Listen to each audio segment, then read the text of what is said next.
전도 그 뜻밖의 모험이라는 책에 이런 내용을 제가 읽었어요. 프란시스라는 사람이 한 이야기인데요. 언제나 복음을 전하라. 필요하다면 말을 사용하라. 우리가 다른 사람을 전도할 때 말로 복음을 전하잖아요. 근데 그분은 이렇게 이야기했어요.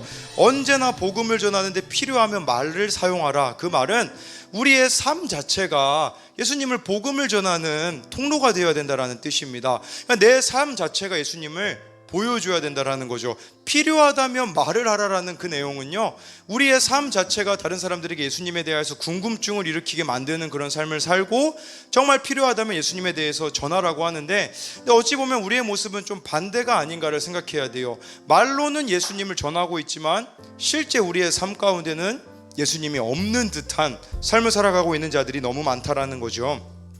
제가 예찬이를 어린이집에 데려다주는 일이 이제 저의 일이에요. 예찬이가 항상 어린이집은 꼭 저랑만 이렇게 같이 가겠다고 이렇게 저를 피곤하게 해주시는 예찬이가 아빠랑 가기를 원해서 제가 지난 수요일쯤에 이 어린이집을 데려다주는데요. 예찬이네 어린이집은요, 그 언덕 위에 있어요. 근데 화요일날 눈이 많이 왔거든요. 그러니까 이렇게 언덕길인데 다 빙판이 되어 있더라고요.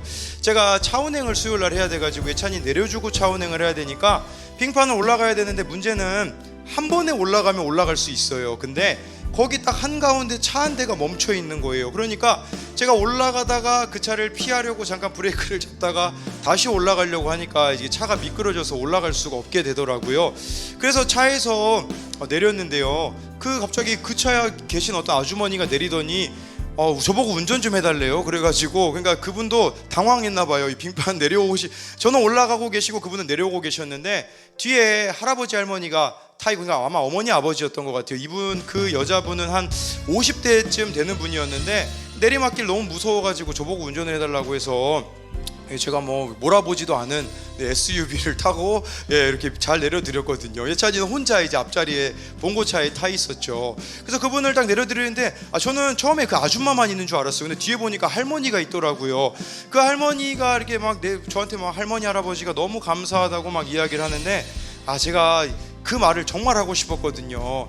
예수 믿으세요, 이 말을 하고 싶었는데 그걸 또 제가 못하고 내려가지고 너무 좀 마음이 아프더라고요. 근데 그러면서 무슨 생각을 하게 됐냐면, 언제든지 전도지를 갖고 다녀야겠다. 그 명함 전도지라도 끼고 다녀서 언제든지 좀 나눠줄 수 있어야겠다라는 생각을 하고, 예찬이가 그 다음날 또 목요일날 제가 예찬이를 데려다 주는데 놀라운 고백을 하더라고요. 자기 친구들에게 자랑했대요. 우리 아빠가 다른 사람 가서 도와주고 왔다고 자기 어린이집 친구들에게 소문내고 다녔다라고 이렇게 이야기를 하는 걸 보면서, 여러분들에게 말씀드리는 것은 행동과 우리가 전하는 메시지가 동시에 가야 된다라는 겁니다.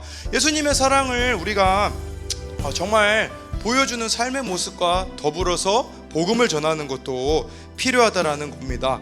늘 여러분들이 예수님이 여러분들의 결국은 여러분 예수님을 보여주는 삶은 아주 간단해요. 그건 뭐냐면, 예수님이 여러분들의 삶의 주인이 되시면 자연스럽게 그것은 말하지 않아도 흘러나오는 겁니다. 그래서 여러분들의 삶의 날마다 주인이 예수님이 되는 삶을 살아가는 것이 바로 예수님 오실 길을 준비하는 세례 요한의 모습이라는 것이죠.